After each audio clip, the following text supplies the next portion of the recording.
सब दल में दलदल बा, सबसे बढ़िया निर्दल बा। इसके अलावा एक लाइन और कि 5 किलो राशन और 5 किलो भाषण से काम ना चली। ये बयान जब मैंने पवन सिंह का सुना तभी मैंने ये सोच लिया था कि काराकाट से पवन सिंह की जीत मुश्किल है और पवन सिंह इस बार चुनाव हार जाएंगे। ये हम नहीं कह रहे हैं, ये कहना है भोजपुरी इंडस्ट्री के राइटर, कमाल के राइटर, नेता पवन सिंह के चाचा विनय बिहारी का। जब उनसे ये सवाल पूछा जाता है कि आपको क्या लगता है पवन सिंह काराकाट लोकसभा क्षेत्र से निर्दलीय चुनाव लड़ने के बावजूद भी चुनाव क्यों हार गए, इस सवाल के जवाब में विनय बिहारी ने कहा कि देखिए, मैं सच बोलने के लिए मशहूर हूं और मैं हमेशा सच बोलने के लिए जाना जाता हूं, इसलिए मैं सच बोलने में कोई संकोच नहीं करूंगा। और जहां तक मेरी समझ है, जहां तक मेरा ऑब्जर्वेशन है, उसके हिसाब से पवन सिंह चुनाव इसलिए भी हार गए क्योंकि पवन सिंह चुनाव की सही रणनीति नहीं बनाए थे।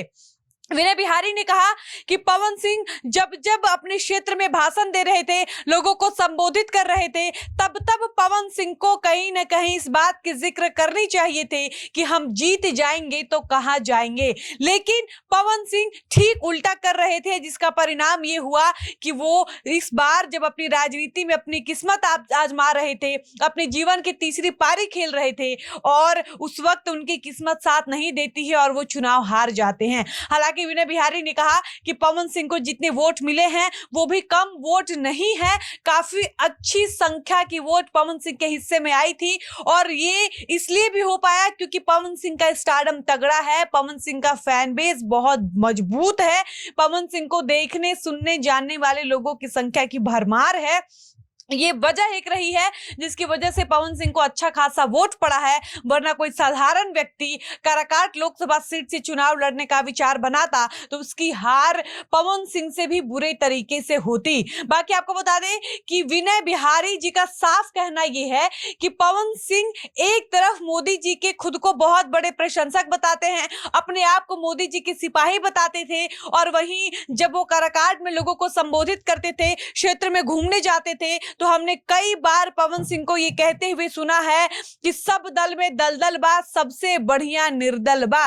विनय बिहारी के कहने का साफ मतलब यह है कि इसका मतलब कहीं ना कहीं पवन सिंह बीजेपी के अगेंस्ट बातें कर रहे थे, बीजेपी के खिलाफ भाषण दे रहे थे, जिसका सबसे बड़ा प्रभाव पवन सिंह के काराकाट लोकसभा क्षेत्र पे पड़ा और लोगों ने पवन सिंह को हराने में कोई कसर नहीं छोड़ा। इसके अलावा आपको बता दें कि विनय बिहारी ने साफ तौर पर कहा है कि पवन सिंह को यह बात खुलकर कहनी चाहिए थी कि अगर हम जीत जाएंगे, अगर हमको यहां से जीत मिल जाती है तो हम बीजेपी में चले जाएंगे, हम बीजेपी ज्वाइन कर लेंगे। आपको बता दें कि विनय बिहारी पप्पू यादव का उदाहरण देते हुए कहते हैं कि पप्पू यादव भी निर्दलीय चुनाव लड़े हैं, उनकी और निशा भारती की जीत में कोई खास वोटों का अंतर नहीं रहा है, लेकिन जीत पप्पू यादव की हुई है और पप्पू यादव इसलिए भी जीते हैं क्योंकि वो अपने भाषण में लगातार ये बात कहने से बाज नहीं आ रहे थे कि हम कांग्रेसी थे, हैं और रहेंगे, और अगर हम जीत जाते हैं तो महागठबंधन के हिस्सा में ही हम जाएंगे। विनय बिहारी के कहने का मतलब यह है कि पप्पू यादव का ये कहना उनकी जीत में एक बहुत बड़ा फैक्टर बना है और सेम यही काम पवन सिंह को करना चाहिए था। लेकिन पवन सिंह मोदी जी को एक तरफ अपना फैन बताते थे और वहीं दूसरी तरफ वो बीजेपी के खिलाफ अनाप शनाप बोलते रहते थे, जिसका दुष्परिणाम ये हुआ कि पवन सिंह चाह कर भी काराकाट से चुनाव नहीं जीत पाए। इसके बाद विनय बिहारी से पवन सिंह की पार्टी की जिक्र की जाती है, जिसकी चर्चा इन दिनों बिहार में जोर शोर से है कि पवन सिंह अपनी नई पार्टी बनाने वाले हैं, अपनी एक राजनीतिक दल की तैयारी कर रहे हैं। इससे संबंधित जब एक सवाल पूछा जाता है तो विनय बिहारी ने कहा कि देखिए, मेरे समझ से पवन सिंह को पार्टी नहीं बनानी चाहिए। विनय बिहारी ने कहा कि देखिए, हम भी 2005 में चुनाव लड़े थे, दुर्भाग्यवश हम हार गए थे, उसके बाद हम 10 में जीते, 15 में जीते, 20 में जीते, आगे 25 का हमको कुछ भी नहीं पता है। तो विनय बिहारी का साफ तौर पर कहना था कि पवन सिंह को अगर हार हाथ लगी है तो इसमें निराश होने की कोई आवश्यकता नहीं है। एक बार सबके साथ ऐसा होता है, भोजपुरी इंडस्ट्री कलाकारों का इतिहास उठाकर देख ले तो मनोज तिवारी हो, चाहे वीर रवि किशन या फिर निरहुआ, सबको पहली बार में हार हाथ ही लगी है। इसके बाद वो दूसरी बार जब अपनी किस्मत आजमाए है तब उनको जीत मिली है। ऐसे में पवन सिंह को बिना पार्टी बनाए या बिना निर्दलीय किसी पार्टी के समर्थन से चुनाव लड़ना चाहिए। विनय बिहारी ने कहा कि देखिए, जब मैंने सुना कि पवन सिंह निर्दलीय चुनाव लड़ने का विचार बना रहे हैं, तब भी हम इस बात के पक्ष में नहीं थे। अगर पवन सिंह हमसे राय मशवरा करने आते, अगर हमसे सलाह मांगते, तो हम उनको यही सलाह देते कि निर्दलीय चुनाव लड़ने का विचार बिल्कुल गलत है। आप इंतजार करिए, धैर्य रखिए, किसी पार्टी की टिकट पर चुनाव लड़िए। निर्दलीय चुनाव लड़ने का परिणाम क्या होता है, ये सबको पता है। विनय बिहारी ने कहा कि देखिए, सिर्फ एक विधानसभा की लड़ाई नहीं होती है। काराकाट लोकसभा क्षेत्र में 5-6 विधानसभा आते हैं। ऐसे में ये जो चुनाव होता है, ये बहुत बड़ा चुनाव होता है। ऐसे में निर्दलीय चुनाव लड़ने का फैसला कहीं से भी सही नहीं होता और न हुआ।